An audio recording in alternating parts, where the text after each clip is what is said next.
재판 현장에서 오열하던 박성재가 결국 징역 25년을 선고받았습니다. 특검의 구형량보다 더 높게 나온 겁니다. 어떤 판사인가 보니 역시나 이진관 판사였습니다. 그렇게 오열하던 박성재, 징역 선고 이후 넉나간 모습이었습니다. 이진관 판사가 사법부의 유일한 희망처럼 보이는 순간이기도 했습니다. 영상으로 현장 영상 함께 확인하겠습니다.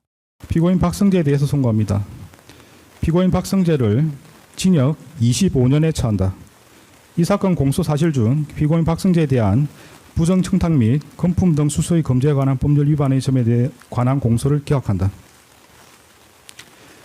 피고인 이완규에 대해서 선고합니다. 피고인 이완규에 대한 공소를 기각한다.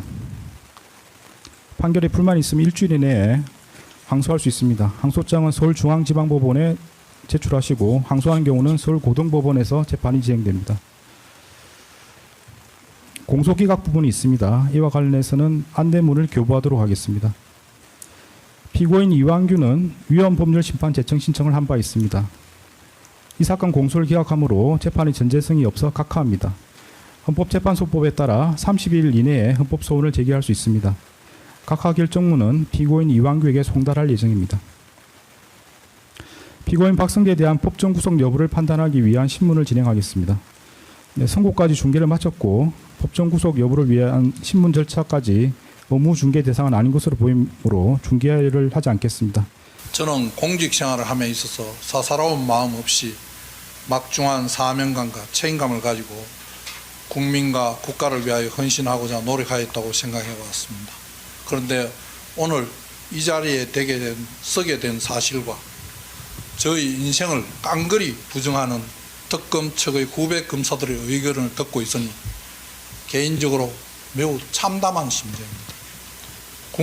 국무위원으로서 법무부 장관으로서 대통령의 계엄 선포를 막지 못하여 국민께 충격과 혼란을 드린 점에 대해서 매우 송구스럽고 무거운 책임감을 느끼고 있습니다.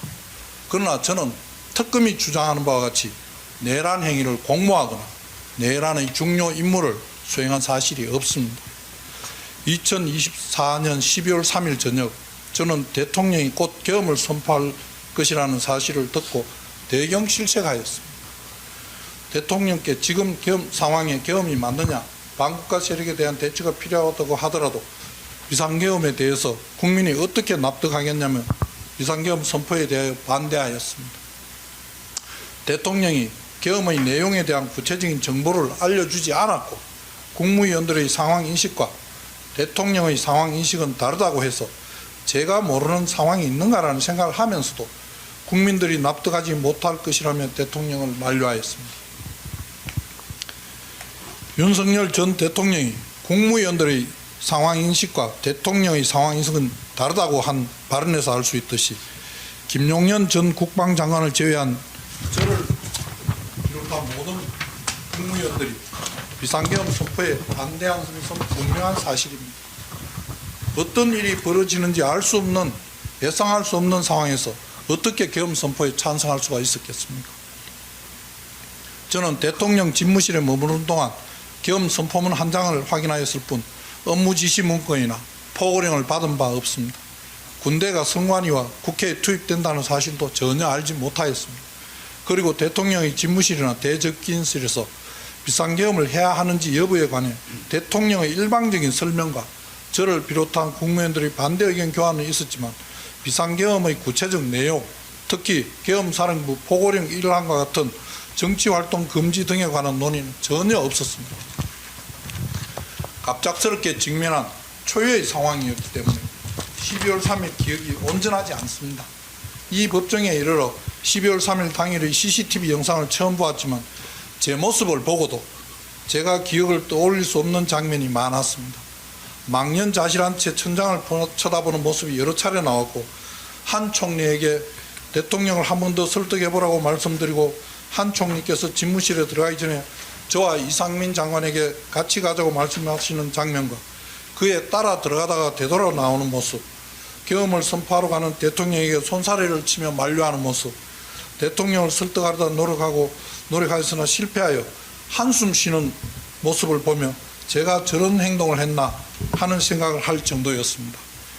당시 비현실적이고 갑작스러운 상황을 맞이하여 정신이 없었고 이 초유의 상황을 어찌하여야 할지 정신이 아득한 상태였습니다.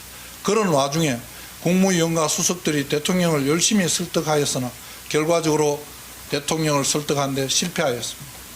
계엄을 하게 된 배경이나 내용에 관한 구체적인 정보가 없는 상황에서 비상계엄이 선포되었고 과천 청사로 돌아가는 길에 엎질러진 물과 같은 상황에서 어떻게 하면 혼란을 좀 더 줄이고 업무의 부작용을 줄일 수 있을까 하는 생각을 하게 됐습니다. 그래서 평소 근무하면서 느낀 점과 을지훈련 등의 경험에 비추어 계엄 선포로 인하여 업무 변동이 발생하거나 문제가 많이 생길 수 있는 부서를 생각하여 관련 부서장에게 연락을 한 게 된 것입니다. 공소사실에 적시되어 있는 지시행위에 대한 부분은 사실이 아닙니다. 계엄이 이미 선포된 상황이었고 계엄의 구체적인 내용이나 군사작전에 대해서는 알지도 못하였습니다. 포고령은 발령도 되기 전이었습니다. 계엄 상황에서 법질서와 법무행정의 혼란을 방지하기 위해 법무부 장관으로서 예상되는 어려움을 점검하고 대비하는 취지의 지시를 하려고 소집한 회의였습니다. 간부회의를 하면서 이런 상황에 대비한 매뉴얼이 있는지 규정이 있는지를 확인하였습니다. 그러한 매뉴얼이나 규정은 없다고 하였습니다. 그리하여 을지훈련 등 과거의 경험을 언급하며 비상계엄 상황에서 예상되는 어려움을 점검하는 과정이었습니다. 이러한 행동이 죄가 된다고 한다면 국가 비상 상황이 발생하였을 때 책임 있는 자리에 있는 공직자들은 업무를 방치해야 한다는 결론밖에 남지 않습니다. 비상 상황 자체를 조력하는 것이 아니라 비상 상황 이후 따라올 어려움에 대한 대비를 내팽개치고 공백 상태에 두는 것이 공직자의 자세라고는 생각하지 않습니다. 만일 특검이 주장하는 것처럼 제가 계엄과 관련한 업무 지시를 받은 바 있었다면 제가 매뉴얼을 유무를 확인할 필요도 없고 검찰, 교정, 출입국 이외에 다른 부서의 실국장을 소환하지도 않았을 겁니다.